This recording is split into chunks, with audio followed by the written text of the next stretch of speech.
Yo, welcome Yo. to Lamb Talks, Lamb talk, baby. where the lamb talk. The lamb walk, you know what I'm saying? You know what I'm saying? Yo, what's up, guys? Welcome back to this podcast. We're finally back. It's been a minute. I was gone for like a week Right. at a retreat. Right. and then Right. Just life. But Right. we're finally back. We're free. So Right. we're shooting this episode 5. Big and, 5. And we're excited to be here. Excited to put some words of wisdom into y'all's mouths from the Spirit, you know. From the Spirit. We about to cook up. Yes, No sir. Gordon, you know what I'm saying? So what are we talking about today, bro? Today we're talking about service and how service applies to our walk as Christians and how it applies to even those that are not Christian. So Yeah, so the reason why we're going to talk about service is because, like I mentioned, I just came back from a retreat. And, obviously it's about service. I was serving in the retreat. right. I lived that retreat a year ago, and I got to serve in it this year, last week. So we're going to be talking about serving and just the fundamentals of it. And there's a lot of fire stuff behind, serving. So For sure. let's get right into it, bro.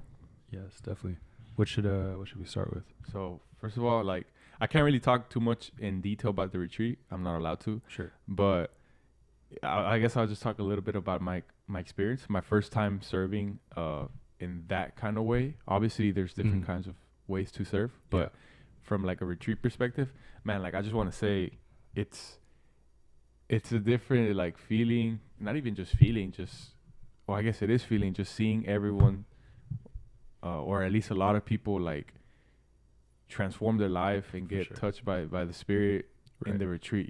Right. Like there's people who are 30s, 40s, 50s, even 60s in the retreat, and it's like for the first time, like they cry out to just a crowd of guys, and like it's very intimate. You know what I mean? Yeah. Like I said, I can't talk too much. I can't talk in detail about it, but I just seeing it from the perspective of serving and knowing that I was once in that position, and then there's other men living in that retreat, because that's where I got saved. By the way, I got saved in that same retreat a year ago. Right. So I was the one on the other side now, serving, one of the leaders with like 20 of other guys. Yeah. And so, like I said, like just seeing like man, open up and be Being touched by vulnerable. the Spirit, be vulnerable. Yeah. Like it's beautiful seeing For how sure. I know it's life changing, because I know when I came back, it changed my life. Full So circle. exactly. I have a question, if you don't mind. Go ahead. Did I cut you off? No. Okay. you're good. So, do you think machismo has a lot to play into with not seeking help from God or seeking God in general? 100%, bro. Like I said, I mean, obviously I'm not gonna talk about. Well, actually, now that I think about it, I'm not gonna say names, obviously. So I can speak about it. I can actually speak about the machismo topic. Yeah. So the retreat was a Spanish retreat, so it was obviously Hispanics. You know what I mean? And that's what a lot of I realized like a lot of people deal with is like machismo. You know what I mean? And I feel like that's something from. Well, I mean, it still happens nowadays, of course, but like especially from like the 1900s and like honestly before that, Right. like our parents, like from 50s, 60s, 70s, 80s, Right. there's a lot of machismo, and I feel like that definitely has allowed like trauma from when they were a child For sure. to the fact that now like they can't open up about their feelings, like they can't cry, they can't be vulnerable, because if You got to be a man. exactly, you Tough got to it be a out. man, you got to toughen up, like you can't be depressed because you got to be a man, like depression, what is that? Right. You know Life what goes I mean? on. Yeah. Exactly. So it's like Yeah. seeing that for sure, bro. Like there's a lot of machismo in the Hispanic community, and For like sure. and just being there and slowly but surely them opening up about like their issues and stuff. Like it's beautiful to like come around, like for it to be full circle Yeah. and see it happen, and then see how like after opening up, how like liberating it is. It's almost like a burden off of their shoulders. For sure. Like they have wanted to say these things for so long, but they never knew how, or they never felt comfortable doing so. So they didn't do it. So yeah, it's crazy, bro. That's huge. Like that's a complete turnaround in their perception of everything, and it's like they finally were able to submit. Yeah. I think a big part of like machismo is pride, obviously, and with pride you don't want to submit because you feel like you should be able to handle things, but that's the point of this walk, is we can't handle anything in reality. There's nothing we can handle alone. Right, for sure. So that, I like what you said right there. Like the machismo is just basically pride, right? Mm-hmm. That's crazy. Yeah, That's interesting. pride always tends It's to the ego. Yeah, It's the ego, right? Yeah. That's interesting. Definitely. For sure, bro. No, yeah, but yeah, like, what's it called? I have a quote. I mean, a Bible verse. Have you heard of Peter? I have a Bible verse that I Right, want right. to share. Yeah. It's Mark 10:45. It's about serving. Yeah. For even the Son of Man did not come to be served, but to serve and to give his life as a ransom for many.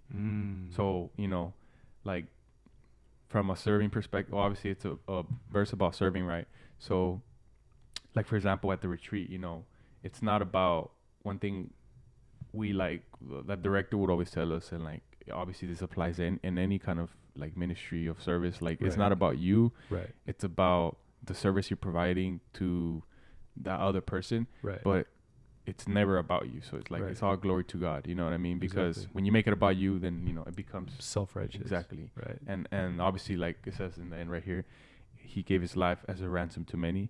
Like, in a way, that's what kind of Jesus calls us to do, is like, we're not quite literally going to like die for other people, Right. but we're going to like serve other people For sure. without expecting anything in return as well. Exactly. Yeah. It's think about the magnitude of having the Almighty Creator send His only begotten Son to die on the cross for you specifically, and that should ignite a fire in your soul and your spirit, to serve, to help others, and to do whatever you can to represent Christ on this earth, because that's what we're supposed to do. I got a question for you. What's your question? So, you know how we're talking obviously about serving.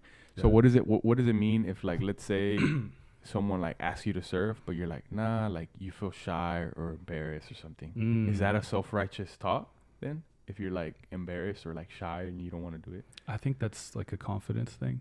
Confidence. So it has nothing to do with like. I think you should be convicted enough to want to serve when asked to. Okay. Or even not asked to. You should be convicted to serve through your own accord, or through the Spirit leading you. Yeah, because I remember I got asked to serve in this like prison retreat ministry. Yeah. But it was like I was a newbie in my faith, and I was like, I said yes, but then I was like, nah, never mind, because I was just like, I don't know, it was very new, and I was not for sure. I definitely was not ready, at least in my eyes, So I think you do need like a certain spiritual maturity to venture into those things, because if you don't, you may mislead people. Right. Yes. Lead people astray. That's true. I did not think about that. Yeah. So maybe I wasn't meant to serve at that time. Right. You know what I mean? That's why we like allow the Spirit to like lead us into what we think, or rather what the Spirit wants us to grow into. Right. Which leads me to something that one of my co-directors from the retreat told me is after the retreat, we got back and we were at like church and stuff, and we were outside of it and having a little food and stuff, and he told me that we all have gifts, and this is literally the first time I like heard this. Is like we all have gifts, and for example, he has the gift of speaking to people, so he has a way of words, right? Sure. And it's true, like every time he spoke, like I was always like, what is the word, infatuated? I was just like amazed, like he has a way of like reaching people, And but he would always tell the people and the retreatants, and he would tell even us, like, guys, remember that it's not about us. Like, if they thank you, like, be like, no, like, it's not us, like, we're here just serving, but it's all for the glory of God. It's for Jesus. Like, this is like, without God there is no good. So everything, like, you said it yesterday, everything that good that comes from us is from God. So therefore, like, give thanks to the Lord, like, it's not us. For sure. So I think I honestly don't know what gift I have, if I'm being quite honest with you. I think that's something that maybe I have to like really seek. I don't know. But it made me think, like, it's interesting that, everyone has different gifts, and that gift can be a service to others. Right. Because he also mentioned how, like, there's this guy that, plays guitar, and he plays it amazing. So that's a service to like worship, like music, like for church. Yeah. And then it's like it brings people together, you know, it brings people to worship. So it leads me to my next question, bro. Like, more like a statement question, like, you know, there's different ways of worshiping, right? Mm-hmm. And I want you to kind of like go into that. You know, what are the different ways of worship? I guess you Right. could say. What are different ways that we could worship? Because worship is not just one way, prayer and stuff. Right. Worship is it can be as deliberate, or it can be as conscious or unconscious as it has to be. You know, sometimes the way we portray ourselves, the way we act in certain situations is worship. Whenever we trust God during difficult times, that's worship. Whenever we, you know, allow ourselves to think about the future and better things to come, that's worship. Whether we don't allow ourselves to get beaten down by situations we're in, or, you know, just what we worship is normal, like through singing and prayer, that's worship. How we represent Christ is worship. Like, it's all encompassing, you know. Everything that we do that is good, that glorifies God, is worship. Yeah, I didn't know that. Like, I never like thought about it until he like told me yesterday. Literally, TikTok.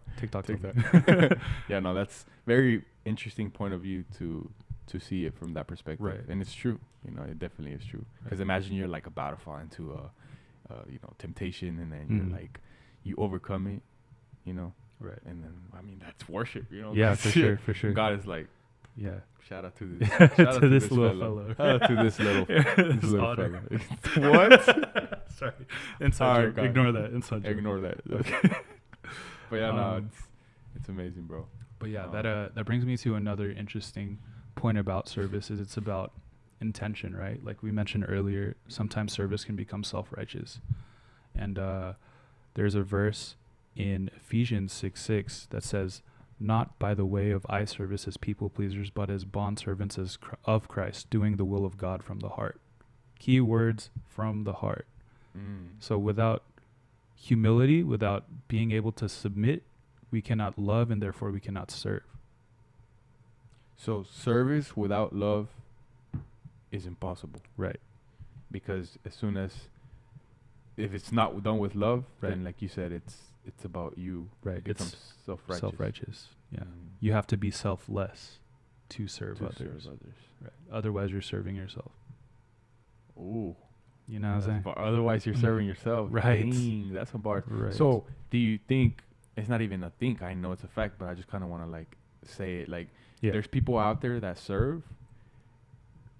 They serve with the intention of like getting something in return. Yeah. Or like essentially getting something in return. Either it's being praised or being thanked or being gifted something.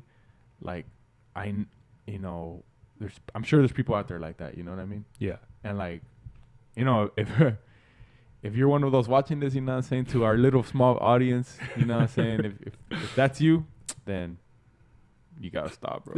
Dang. I'm sorry, like, dang. I'm gonna keep it a buck with you. Right. No, yeah, it's definitely like, actually, you know, I want to speak about that, bro. Yeah, go for it. It just literally came to me right now. Sure. So, I feel like when you serve, I feel like for the most part, you know, people do it because they know, they know, like, bro, service is just, you just do it from the spirit. Like, it's not like you're like, oh, I gotta serve. Like, you want to serve, you know what I mean? Because you have faith, you know what I mean? Right. So, but I feel like a lot of times, even when you start serving, bro, like, there's times when in there where like I was tired, bro. Yeah. You know what I mean? For sure. Like in those moments, like, you're like, I mean, me speaking from personal experience, like I got sick at the retreat. So I was sick and tired, and none of us were sleeping, so we were all tired. But like, bro, the way the retreat went, it was so smooth still. Like we were all tired and still pushing, you know, because the spirit was allowing us to push forward. Because if it wasn't for like, if it was something, I don't know, something worldly, I would have just been like, all right, I'm going home. You know what I mean? Like, bro, like it was hard. I'm not gonna lie. Like, it was very tiring. We slept a little bit, like a couple hours every night. Right. Because it was just so much to do. Yeah. Even after like the retreatants would like go to sleep.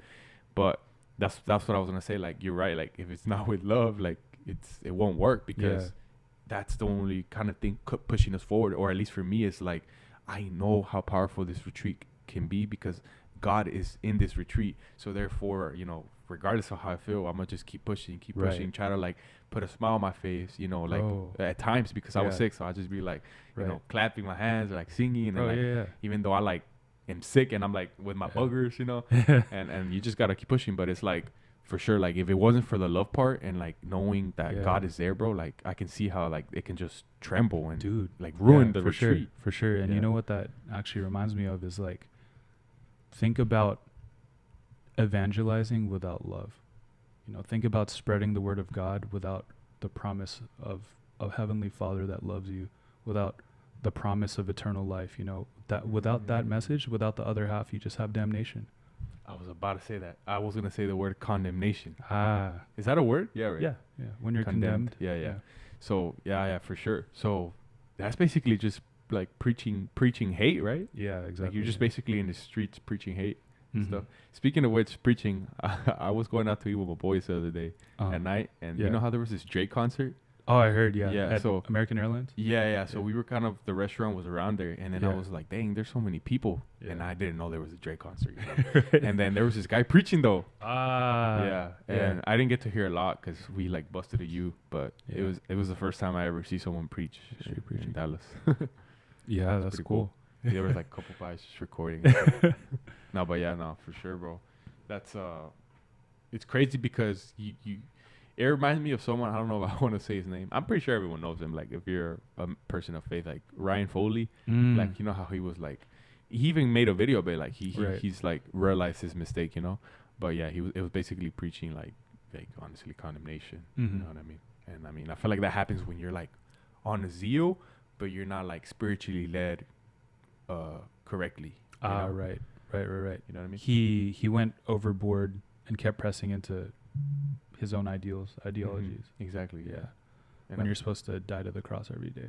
And at least he is able to, take accountability, which I don't think anyone really is able to, like on that big of a platform. Like that's really rare. No, yeah, for sure. You know? No, like when he made that video, I was like, bro, I think you had already seen it, and I think I like sent it to you. I saw it. I was like, bro, this is cool. That's huge. So it was cool seeing him like put himself accountable and stuff, and like make a video on it. Yeah. But yeah, bro, I wanted to say something else. Yeah, go for it, bro. Where's it at?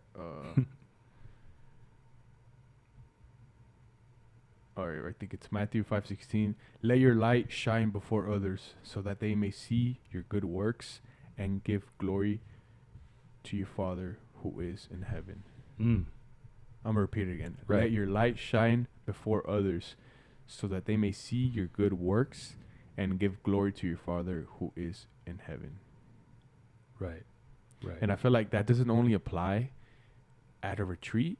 I feel like service applies in the world as well. Like service doesn't have to be something huge. Service can be something as small as,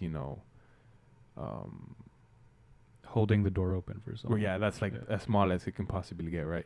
But like even I'm trying to think even something more like on a spiritual level. Oh, like okay, because remember we talked about this. Yeah. Sorry. Like perhaps like let's say your wife is sick. I don't know, and then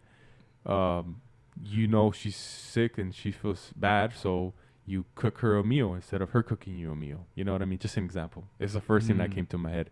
It's like it's little things like that like when you serve others. Like that's essentially how Christ served us. Right. He washed our feet. Yeah, exactly. Right. So that's how we're supposed to, essentially reciprocate to the whole world. Yeah. Like not just in like I said, in a retreat, confined space, but in your home. Yeah. And in the gym. Exactly. Yeah. Wherever, with strangers at a car meet, it doesn't matter. I was gonna say, sorry, I didn't mean to cut you off, but almost more so in the world are we expected to serve, because in those intimate moments, of course, it's a blessing to reach people through the Spirit, but those are very intimate settings that are intentional, whereas in the world, like most people are lost. Most people do not know what, or do not grasp what Jesus did for them, so that's where we are called to represent Christ, because we're his hands and feet on this earth while he's not here yet. Can I ask you something? Yeah. How do we represent Christ? By walking his walk, by representing him, dealing with love, humility, accountability, bearing your cross every day, being aware of other people and how you treat them. It's full circle, man. Everything. pretty much like your actions on a daily basis. Yeah, I see that. right. I agree. Man, powerful stuff. You know, hey, when the lamb talks, you know, The lamb don't walk. right? He got a busted ankle. You know, what I'm saying? Bro, I got a busted ankle. What? I can't show it to you. Right. I'd have to. That's for the premium members. That's for the Patreon. Right, the Patreon coming soon. Next episode. Hey, we're gonna have 5 tiers. You know what I'm saying? It's a ministry, all right. It's a ministry. Don't worry. Wait, actually, hold on. What's- This is totally unplanned, but you know what I Sure. just thought about? What's You know how you said it's a ministry? right? It just reminded me. Isn't there actually people out there that like Do that? that have ministries or which are essentially of service? Yeah. And it just reminded me. Do you think that those ministries could also be self-righteous? Ah, You know what I mean? Right. I just literally came to my dome right Yes, now when you yes, said that. yes. Like we were joking about it, but it just Yeah. made me think.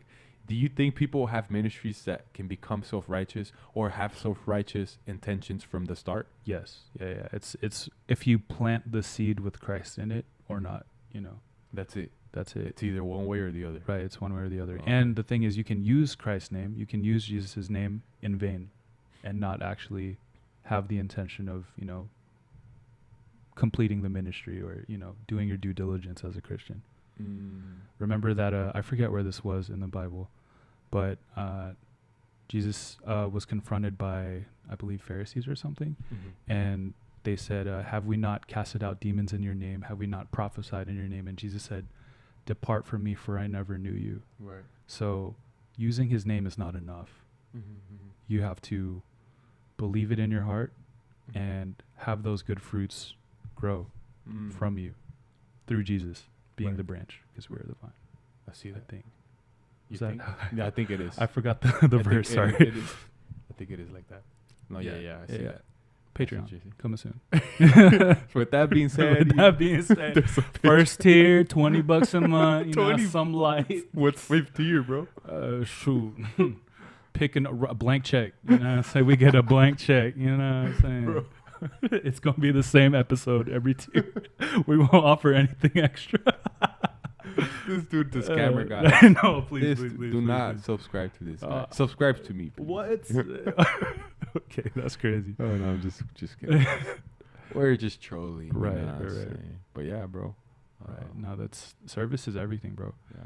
And I think now more than ever are we called to, serve and represent Christ, because the times we're in, unique times, interesting times, we see it all the time, you know what I'm saying? Time Yeah. and time again, you know what I'm saying? Yeah, for sure. Right. Yeah, it's I think it's just like we mentioned earlier, it's just something that has to be done kind of like on a daily basis, Like you obviously don't have to always interact with a stranger every single day and try to serve them, but like it just starts from your family, Right. I feel like Serving. serving just starts from the yeah. family. Right. It's where you develop that I don't want to call it skill, but at your it kind of starts in your family. I Right. think so. I mean, that's kind of where you're at for the most part. Because they molded you to be who you are. Yeah, exactly. And honestly, sometimes serving to those closest to you can be pretty difficult. Because honestly, like, most people grow up in broken homes, whether they're aware of it or not. And think about how delicate it would be to have to reach someone and rework your brain through the Spirit, rework your heart through the Spirit, and serve them, those people that may have hurt you, those people that you may have lost trust in. To have to start over is a pretty big ordeal. It's like a big endeavor for most people. Yeah, actually, it's something slightly similar to what you just said. Sure. It was mentioning how, like, I forgot where I heard it, but essentially, like, there's this kid who how you said come from a broken home, Right. and he's getting his life together, Right. and even then, there in your own family, there will be times where, like, your own family will be like, what are you doing? Right. Like, for cleaning your room or like Right. keeping your life organized, they'll like honestly judge you or whatever, right? Yeah. Which that doesn't necessarily apply to like serving, But like I can imagine like if you try to serve someone like someone where you come from a broken home, I can imagine it also being similar. They'll have like a similar reaction to like, you know, what are you doing, or like what do you want from me, or what are you trying to get out of the situation? Yeah. You know what I mean? Yeah. So it's like I can imagine how hard it is to serve like even people who are closest to you when, you know, you come from like a broken place, you know, where like there's no love and stuff. Like I feel like in order to even to get to that point, I mean, you have to like, honestly, there's a lot of forgiveness that has to be made. A lot of what's up? Sorry, but you can finish your thought. I was just gonna say a lot of forgiveness that has to be made in the family, and a lot of like healing from both parts. So that's the thing that sucks, is that, let's say, you know, me, right, I'm ready to forgive, and you know, I'm giving my life to Christ, and I'm like, I'm ready to forgive this person, but then they don't reciprocate the same thing. Even if I ask for forgiveness, like, yeah, I'm good from my end, you know, I've asked for forgiveness, and like the Lord knows my heart and stuff, but that doesn't mean you're gonna like have a relationship with them. So that kind of sucks sometimes. You know? You just have to let it be. Exactly. It is what it is, kind of deal. Yeah. What were you gonna say? I was gonna say, oftentimes haven't you realized that a lot of people that are the most selfless or serve the most come from the worst backgrounds and situations? I wanted to finish it, but I didn't want to interrupt you. Yeah. I realized that. Why is that? Humility. So because they come from a broken home and they've been through that chaos, they want to do the opposite of that. So they want to serve because they weren't served. They it's weren't like healing themselves. So what do you, others. Okay, question. So would you say that perhaps sometimes so that person can become exactly that, how they got treated though? They can. Remember, it's the vice and the versa. You can become that, or you can become the opposite of it. You can become exactly like your environment, or you can take what you were given and flip it on its head. Isn't that called a victim mentality? If you know, let's say you were abused and then, or whatever, let's say you were very hurt as a child, right? And then you still are 18, 20, you're in your 30s and you can continue living that way. Isn't that mean that you don't have no self-accountability? Like, yeah, you were damaged, you were hurt, and you know, when you were a boy, like, you know, you had no blame, like you were a little kid. But then it comes a point that I guess you just know better, and you like, kind of like, how do I explain it? You know, you have to just seek that self-accountability. You can't, you know, always blame someone else. I mean, yeah, they hurt you, and obviously you didn't deserve that. But I think in order to heal that's why it's so hard for people to do it, because it's like you have to quite literally humble yourself in a way. Yeah. That makes sense. To be able to walk in that manner, you have to, you know, be able to want that in the first place. I just realized we went on a little tangent. I was thinking like we went, because all this ties into servers. Let me tie it together. So honestly, bro, like if thinking about it, a broken person can serve, right? Of course. But I feel like in order to fully like serve the right way, you have to, as like, there's like a breaking point. I believe there's a breaking point. Sure. And I guess that breaking point is like giving your life to Christ, I guess. I was trying to like really think a way around that. But I don't think without God, serving and like just showing love it's impossible. It's impossible. Yeah. Sorry guys, I just had a little realization right now. Yeah. I was trying to like find something around that, but I don't think there is. Hey, you gotta stare. No, don't apologize, bro. You have to stare into the abyss long enough to see the light. Yeah, that Jordan Peterson quote. JP in a cut. You know what I'm saying? Tier 5 subscribers get to meet Jordan Peterson. All right, bro. Right, let's go. We'll cut it in there. Appreciate you guys for tuning into this podcast. The Lame Walks. We'll see you on the next episode, guys. I hope you have a blessed rest of your day. Ignore the sky, and we'll see y'all next episode. Peace.